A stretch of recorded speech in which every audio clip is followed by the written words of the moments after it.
Доброго ранку, шановні колеги. Я бачу, що вас сьогодні дощик не розлякав.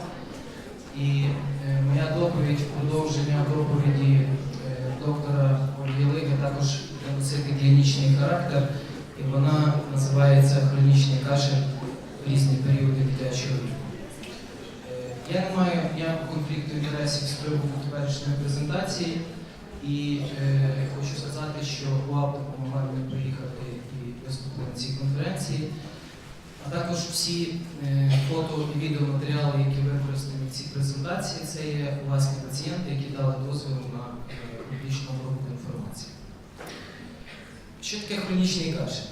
Ми з вами використовуємо поняття хронічного кашлю і ми використовуємо терміни 4 тижні для гострого кашлю, 6-8 тижнів для затяжного кашлю і довше 8 тижнів для хронічного кашлю. Хочу сказати, що тут є деякі колізії, тому що, наприклад, Британське торакальне товариство використовує цифру 4 тижні для хронічного кашлю. В наших нових протоколах з приводу хронічного кашлю, рекомендацій клінічних, буде звучати цифра неоднозначна 6-8 тижнів. Тобто, я думаю, що ми можемо використовувати цифру 6-8, але принаймні більше 4 – це однозначно. Кашльовий рефлекс по своїй суті є трошечки складним процесом. Він залучає як кору, так і кашльовий центр, який знаходиться в довгастому мозку, а також велику кількість рецепторів, які знаходяться в усіх периферичних частинах. Причому кашльові рецептори, наскільки ви пам'ятаєте, вони знаходяться не тільки в дихальних шляхах, але вони знаходяться в лор-органах, в пазухах, в порожнині вуха. І це все призводить до того, що не тільки захворювання органів дихання насправді можуть викликати кашель.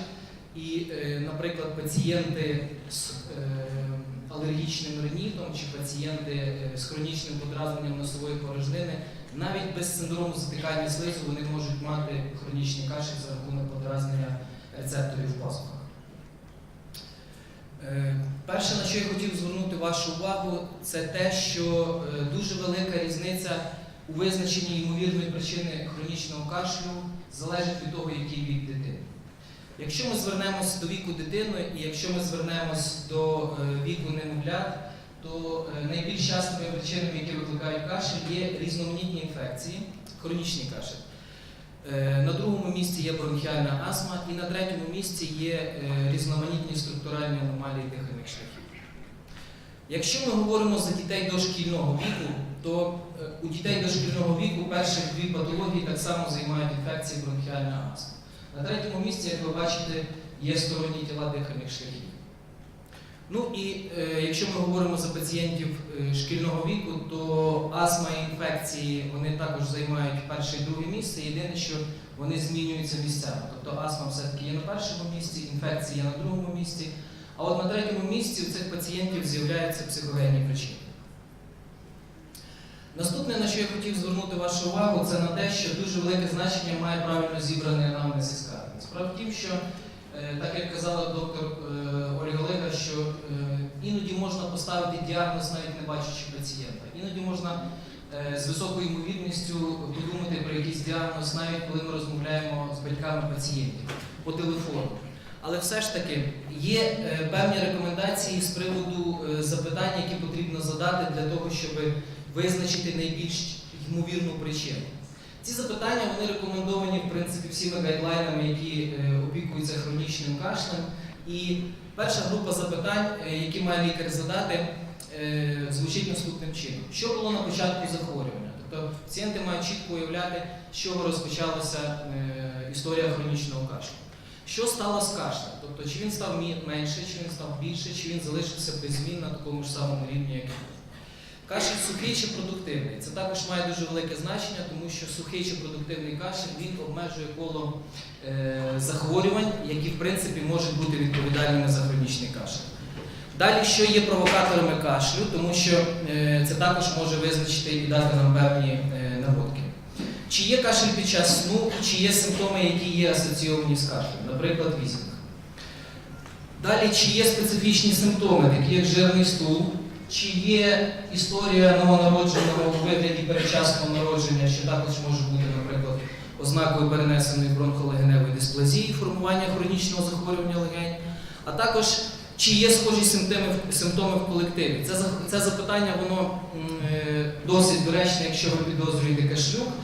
І навіть якщо батьки не розуміють, що таке кашлюк, навіть якщо вони не знають про існування такого захворювання, якщо ви все-таки запитаєте, чи діти мають подібні симптоми, ну тобто саме просте, наприклад, що ми запитуємо у нас в клініці, чи кашляє у вас в садочку, чи в школі хтось довго. Тобто ми це запитання можемо задати більш старшим пацієнтам, тому що батьки, наприклад, можуть цього не знати. І це є досить допоміжним методом.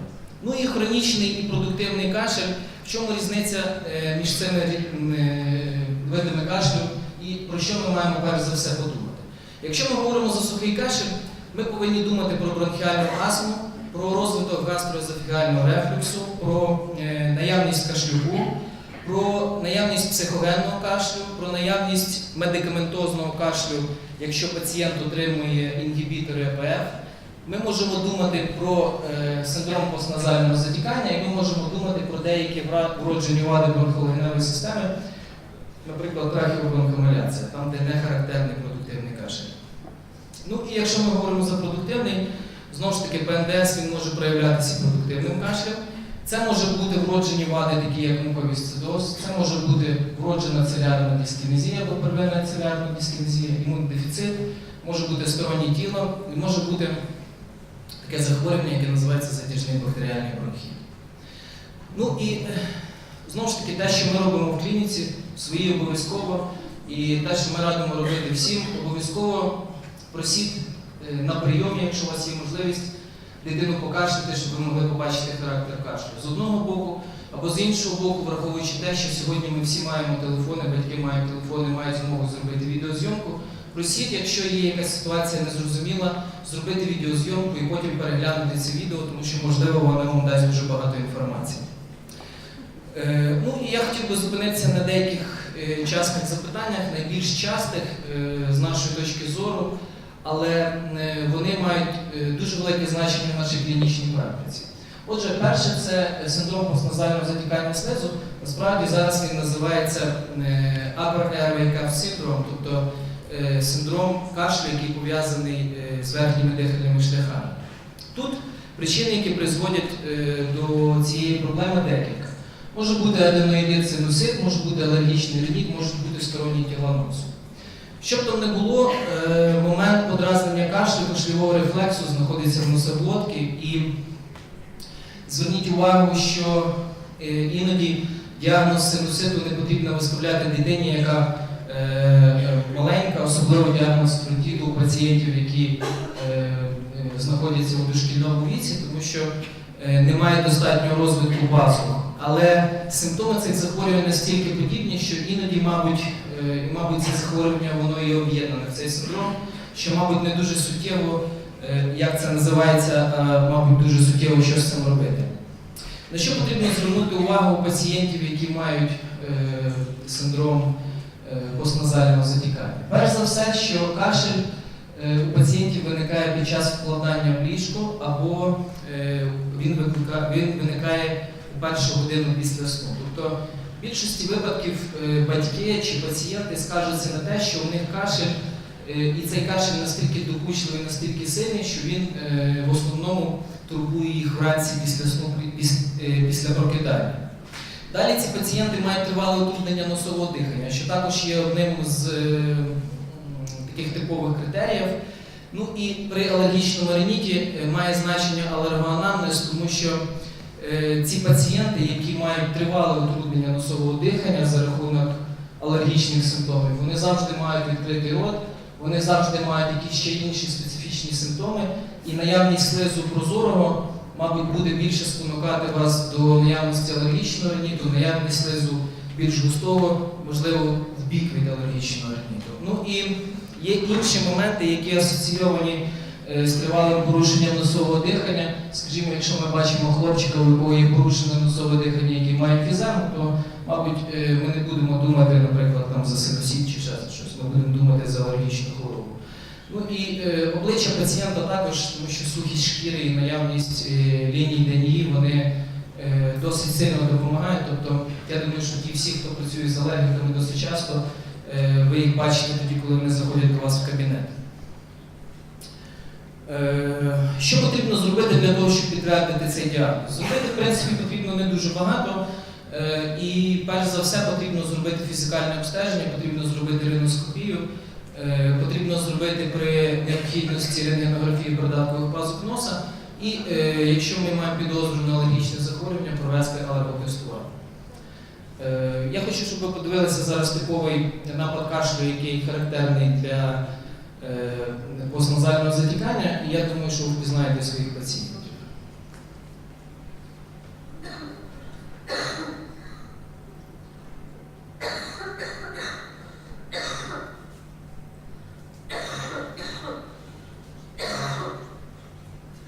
Ви бачите, вона не може прокашлятись, так?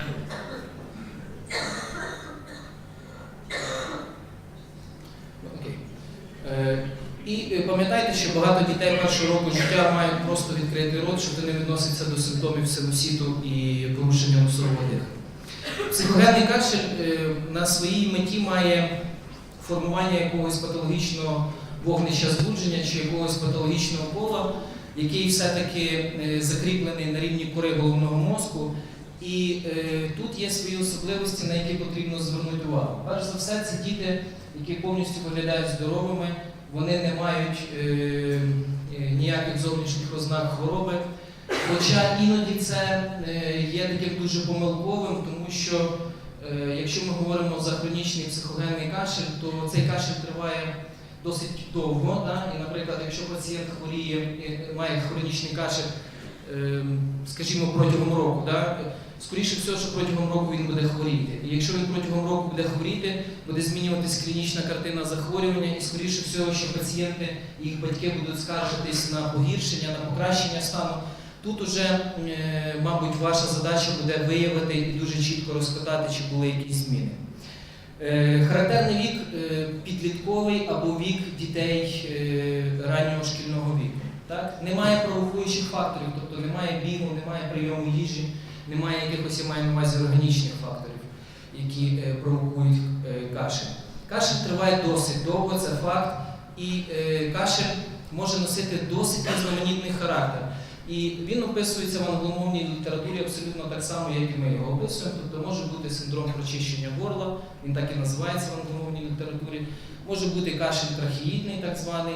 І саме головне, що ми маємо обов'язково запитатися у батьків, чи є кашель вночі, чи турбує кашель пацієнтів вночі. Тому що тоді, коли відключається свідомість, цей кашель зникає і тоді все стає на свої місця.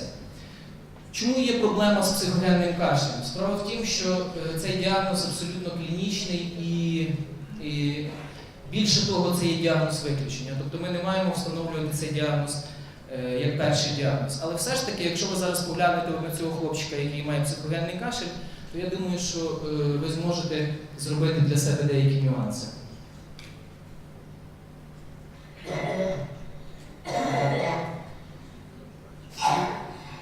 Погодьтесь, що це типовий трахеїдний кашель.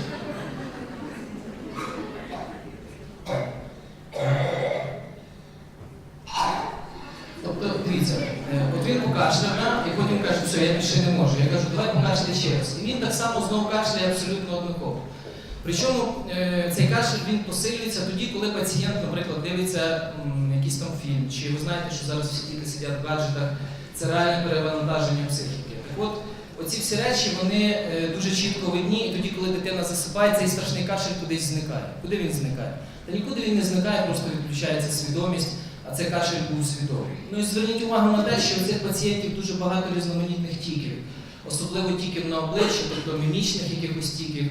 І досить часто цей кашель можна розглядати як один з моментів тіків, і іноді ми можемо це називати вокальними тіками. Тобто це є досить складний такий процес.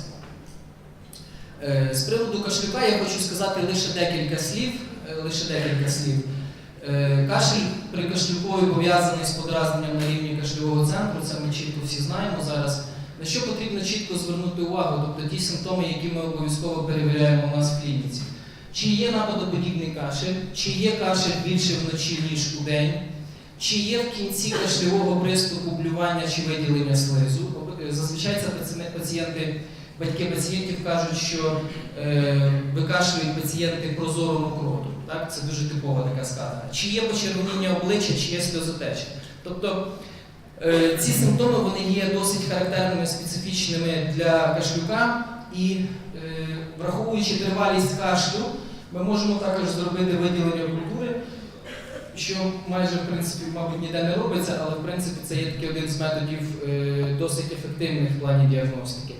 Також ми можемо до призначення антибіотикотерапії чи при тривалості захворювання менше 3 тижнів ми можемо спробувати зробити полімеразну ланцюгову реакцію при мозковій задньої стінки глотки і можемо зробити дослідження імуноглобулінів.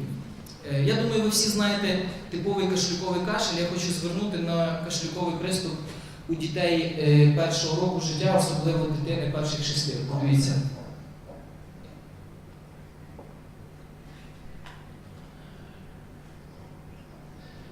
Бачите, апноя в неї виникнула і сльози на очах і обличчя червоне. Так от, у цієї дитини зовсім не було типового кашлюкового приступу, але наявність репризів апноя – це абсолютно ознака у дітей першого року життя, і це є досить серйозна проблема для цієї дитини. На щастя, ця дитина здорова, але, на жаль, для цих дітей це дуже велика проблема. Бронхіальна астма, є запитання з приводу бронхіальної астми, тому що ми сьогодні вже багато говорили з приводу поширеності, з приводу частоти захворювань. На що ми маємо звернути увагу як клініцисти? Повторні однотипні епізоди візінгу або свистячого дихання. Я на візінгу не буду зупинятися, Олександр Васильович на цьому зупиниться. Кашель нічний, особливо в ранні години сну. Це другий симптом, який описується як характерний астматичний симптом. Далі це кашель під час фізичного навантаження і кашель в холодну погоду. Тобто фізичне навантаження і холодна погода, вона є провокаторами не просто там симптомів астми у вигляді задишки, у вигляді свистячого дихання, вона буде провокатором кашлю. І я думаю, що всі ви, хто працюєте з астматиками, хто бачить цих пацієнтів, і якщо ви маєте підозру, ви завжди маєте запитатись, чи з'являється кашель тоді, коли дитина побігає. І досить часто батьки кажуть, ви знаєте, от він покатався на велосипеді, чи він там побігав, він почав кашляти. І це стандартна ситуація, так відбувається завжди. Не забувайте, що атопіки, вони в більшості випадків мають специфічний вигляд. Ще раз я до цього повернусь. Звертаємо увагу на сухі шкіри, на різноманітні прояви. В плані підтвердження обов'язково потрібно декілька речей. На жаль, потрібно тут досить тривале спостереження. Ми маємо звернути увагу на однотипні симптоми. Обов'язково при можливості, якщо пацієнт може це зробити, ми маємо провести спірометрію пробу з бронхолітиком. Бажано зробити провокаційні тести, які, на жаль, ми ще не маємо у своїй практиці. І ефективність пробної терапії глюкокортикостероїдами – це також одна з досить ефективних речей. І ще одне відео я вам покажу.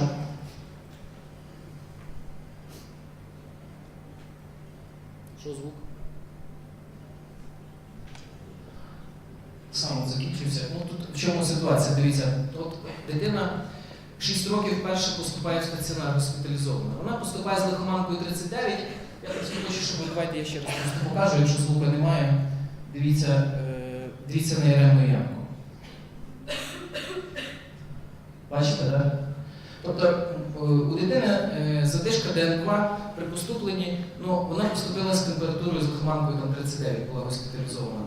Зараз на фоні цього відеозйомки температурної реакції не було взагалі. Але пацієнт поступив з діагнозом пневмонія. Тобто самою частою проблемою для цих пацієнтів є те, що якраз таки за рахунок наявності лихоманки їм виставляють діагноз пневмонія. Тому що лихоманка і задишка, вона для пацієнтів, для лікарів, вона завжди говорить в бік пневмонії. Але ви зверніть увагу, що пневмонія чи задишка, вона не може проявлятися у вигляді експіраторної задишки, у вигляді візінгу, це раз. І по-друге, вперше виникший візінг у віці 6 років повинен поставити дуже жирний знак запитання з приводу того, що це за пневмонія. Можливо, це просто перший напад бронхіальної астми, що власне і було. Астма менше 3 років пацієнтів – це досить серйозна проблема, тому що дійсно вона недодіагностована, але ви знаєте, що є критерії, які Мартінес ще запропонував, і вони досить широко продовжують використовуватися в клінічній практиці. І наявність цих критеріїв, якщо у пацієнта є 3 і більше епізодів візінгу протягом року, які тривали більше 24 годин, які з'являлись поза симптомами вірусної інфекції, і хоча б якщо б було б один критерій великий, 2 маленьких чи 2 великих, то чи первинних, вторинних, ми можемо спокійно говорити про те, що вірогідність астми у цього пацієнта досить висока. Вроджена бронхолегенева патологія – це дуже складна проблема, на жаль. Я хочу тільки декілька сказати речей, на яких потрібно звернути увагу. Перше, те, що ми говоримо, що у нас дуже висока зараз діагностична активність з приводу муковісцидозу, це реально дуже класно. На жаль, у нас не діагностується первинна целюлярна дискінезія до тих пір, поки це не Картагенера, поки ми не зробили випадкову рентгенографію. Але Картагенера – це один з проявів, це просто синдром, це не захворювання. Тобто, фактично, він в структурі первинної целюлярної дискінезії десь має приблизно 20%, 80% первинної целюлярної дискінезії у нас взагалі не діагностується. Ну і вроджений дефіцит альфа-1 антитрипсину, я теж думаю, що це досить серйозний такий для нас челендж. На що звернути увагу? Тут є декілька таких моментів, які важливі з приводу хронічного кашлю, з приводу хронічної бронхолегеневої патології. Початок в ранньому віці пацієнти в більшості мають затримку фізичного розвитку, тому що вони мають серйозну, по-перше, проблему, яка призводить часто до гіпоксії. З іншого боку, у них йде перерозход енергії на те, щоб компенсувати прояви захворювання. У пацієнтів майже завжди є відсутня шкірна жирова клітковина, є емфізема і є барабанні палички. Тобто, в принципі, на жаль, оці всі проблемні моменти, іноді їх видно вже дуже пізно, і комп'ютерна томографія, рентгенографія, в принципі, нам дозволяє виявити чи якісь прогресивні зміни, чи якісь зміни у вигляді бронхоектазів, наприклад, які ми можемо знайти за допомогою комп'ютерної томографії. Тобто ці всі речі вони потребують просто обстеження. Ну і останнє, на чому я хотів би зупинитись, це захворювання, яке називається затяжний бактеріальний бронхіт. Сьогодні це теж досить велика проблема, тому що це один з діагнозів, такий як інфекційні екзантеми, які в Україні відсутні. Тобто у нас його не виставляють, і в Вінниці у нас це така сама проблема, як і у вас. І питання в тому, що, мабуть, це захворювання воно вперше було описано у 2006 році, тому, мабуть, це пов'язано з цією проблемою. Але це захворювання, після того, як воно було описано, воно було чітко складено в певну групу симптомів. І комбінуючи, прикладаючи цю групу симптомів для своїх пацієнтів, ми можемо подумати про затяжний бактеріальний бронхіт. Так от, проблема затяжного бактеріального бронхіту є в звичайному бронхіті в принципі, але єдина різниця в тому, що цей бронхіт триває досить довгий час. На що звернути увагу потрібно пацієнтів, в яких ми можемо подумати про як я казав? Я перепрошую, думаю англійська мова. Дивіться, продуктивний кашель вночі при фізичному навантаженні, тобто чим відрізняється кашель сухий від кашлю продуктивного? Тобто яким чином ми можемо, наприклад, у пацієнта запитатися у батьків і визначитись для себе, як для лікаря, це сухий кашель чи вологий. Тобто вологий кашель чи продуктивний, він описується в літературі як кашель людини, яка палить. Тобто, в принципі, якщо ми запитаємося у батьків, чи кашляє ваша дитина так, як людина, яка палить, то, в принципі, ми дамо відповідь, чи це продуктивний кашель, чи це сухий. Описуються в клініці звуки руху мокроти в грудній клітці. Так? Може бути ситуація, коли вірусна інфекція призводить до погіршення цих симптомів, тобто з'являється аускультативно більше симптомів, з'являється навіть поява симптомів на відстані. При фізикальному обстеженні ми знаходимо звичайні характерні ознаки для бронхіту, і стан покращується після прийому антибактеріальної терапії. Тобто, здавалось би, абсолютно не пов'язані між собою симптоми, але в тому-то вся і фішка, що вони об'єднуються в захворювання, і це захворювання воно реально існує. Що потрібно зробити для того, щоб підтвердити діагноз? На жаль, єдиним достовірним методом підтвердження діагнозу є бронхоскопія з бронхоальвеолярним лаважом. Тому, Якщо ми говоримо про те, щоб не робити цю інвазивну процедуру у випадку, якщо ми думаємо про тракти, про затяжний бактеріальний бронхіт, то в даному випадку якраз таки ефективність антибактеріальної терапії вона буде досить чітким показовим критерієм. Єдина проблема в тому, що я сьогодні зовсім не маю часу говорити, на жаль, про лікування, але з приводу затяжного бактеріального бронхіту, тривалість антибіотикотерапії тут показана щонайменше протягом 14 днів. І препарат, який використовується, препаратом першого ряду рекомендований амоксициліна клавулонат. Справа в тім, що це захворювання пов'язує з формуванням бактеріальних плівок, а бактерії, які формують бактеріальні плівки, вони трошки по-іншому себе ведуть на антибактеріальну терапію і реагують на неї по-іншому. І тому тут потрібна трошечки інша тривалість. Ну і висока частина цих захворювань пов'язана з гемофіліус, тому саме тому призначається амоксициліна клавулонат як препарат першого ряду. Ну, мабуть, це все. Я вам дякую за увагу. Я думаю, що якщо у вас будуть запитання, то ви можете написати.